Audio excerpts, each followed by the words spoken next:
I was 18 years old when I got married. I belonged to a very conservative family, a Baloch family, where good daughters never say no to their parents. My father wanted me to get married, and all I said was, if that makes you happy, I will say yes. And of course, it was never a happy marriage. Just about after 2 years of getting married, about 9 years ago, I met a car accident. Somehow my husband fell asleep and the car fell in the ditch. He managed to jump out, saved himself. I'm happy for him. But I stayed inside the car and I sustained a lot of injuries. The list is a bit long. Radius ulna of my right arm were fractured. The wrist was fractured. Shoulder bone and collarbone were fractured. My whole rib cage got fractured. But that injury that changed me and my life completely was the spine injury. Many people came to rescue. They gave me CPR. They dragged me out of the car.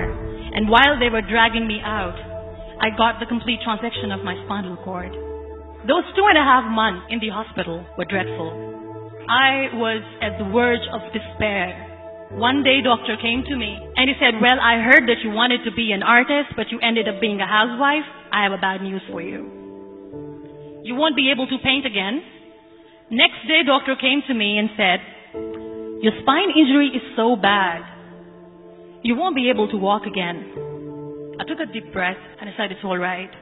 Next day, doctor came to me and said, because of your spine injury and the fixation that you have in your back, you won't be able to give birth to a child again. That day, I was devastated. I started to question my existence. Why am I even alive? So what kept me going was, one day I asked my brothers, I know I have a deformed hand, but I'm tired of looking at these white walls in the hospital and wearing these white scrubs. Bring me some colors, bring me some small canvas. I want to paint. So the very first painting I made was on my deathbed, where I painted for the very first time. What an amazing therapy it was. Without uttering a single word, I could paint my heart out. I could share my story. People used to come and say, what lovely painting. So much color. Nobody could see the grief in it. Only I could. And that day I decided that I'm going to live life for myself. I am not going to be that perfect person for someone. I am just going to take this moment and I will make it perfect for myself. That I'm going to fight my fears. So I wrote down one by one all those fears.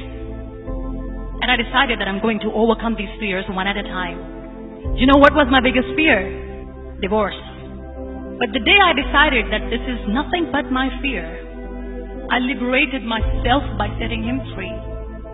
And I made myself emotionally so strong that the day I got the news that he's getting married, I sent him a text that I'm so happy for you and I wish you all the best. And he knows that I pray for him today. Number 2 was, I won't be able to be a mother again. And that was quite devastating for me.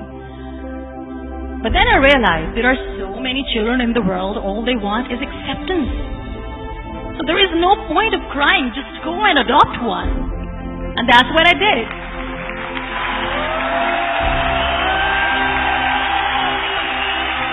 I gave my name in different organizations, different orphanages, and I waited patiently.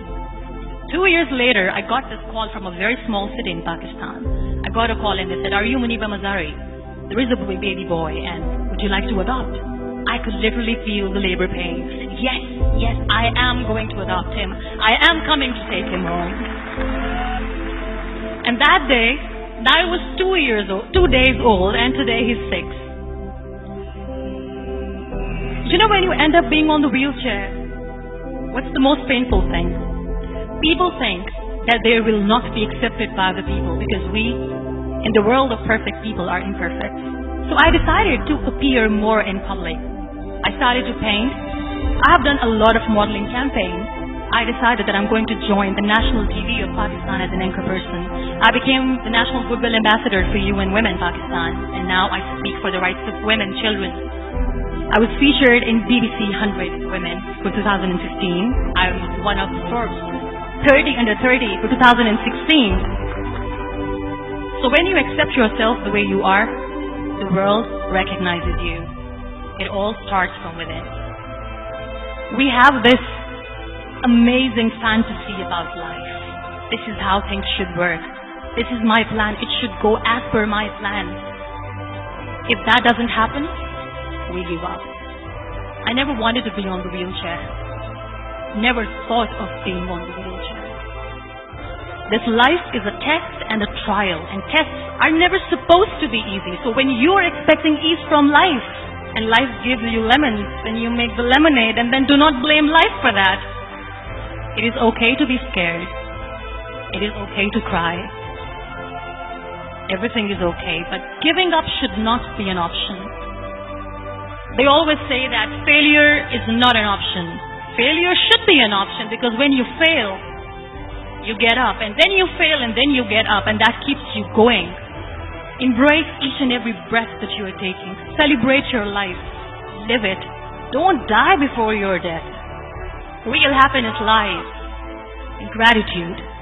So be grateful, be alive, and live every moment.